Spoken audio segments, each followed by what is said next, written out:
Welcome back to the MMA Scene. Today's video presents... was we finally got a face-off, DC, that we've been waiting on. I've been waiting to see Jon Jones stand across for Francis Ngannou. This is what the people want. But it wasn't how we wanted to see it, DC. Jon Jones in the camouflage hat, trucker hat, and now we see Jon Jones in the t-shirt. We got Francis Ngannou in the old Nigerian garb. But this wasn't a face-off that said that they'll fight, whether it be the UFC, inside a boxing ring, in the PFL. This was just good old-fashioned fun. How big of a deal was it, DC, for you to see these two giants of MMA standing face-to-face finally?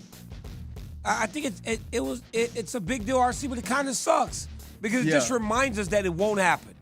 Because now that Francis is gone, there's no way it could ever work. There's no way it could ever be cross-promoted to make it happen. Here's one thing I took from that, RC. I watched them come up to each other. And Francis ain't afraid of nobody.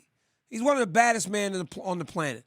But, you know, as Jon's grabbing him, touching his arm, and he's talking to him, something changes in him whenever they're face-to-face.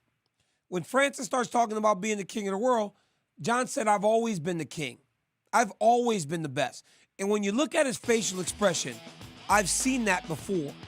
When him and I would come into our interaction, when we were arguing, both of us had this idea that I am the best. Nothing is going to change that. And I could see that wash across his face with Francis, and he told him, I've always been the man. I've always been the man. I had to gain weight to get back here, but it showed me in that moment, Jon Jones ain't afraid of Francis Ngannou. Yes. Not at all. He ain't That's afraid of him at all. I saw it in his face. I saw it when it changed. I've always been the king, is what he said, something to that, in that manner. And he believes that. DC, isn't that the thing in mixed martial arts? Isn't that the thing in any combat sports? Is when you feel like you're across from any man in the world, I'm the baddest at this. And I can't say that I've ever had that feeling, because I haven't, right? Like I look at certain people and I go, yeah, I don't really know if I have a win with him, right? Like I love you and you my dog and I'm a tough dude, but I never look at you and go, yeah, man, you know, if me and DC get into it, I'm going to elbow him in his face real quick and then I'm going to take him down, right? I don't have those sorts of thoughts.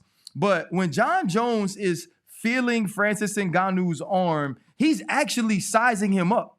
He's standing in front of him and he's thinking to himself, how do I get my win? Because I know I'm going to get it, but how do I go about doing it? And when you've been in the octagon with as many killers as Jon Jones has, bro, there is no fear because many have tried and all have failed. And I just thought it was a really cool thing to see. Thanks for watching us. Don't forget to subscribe and turn on notifications to get the latest news first.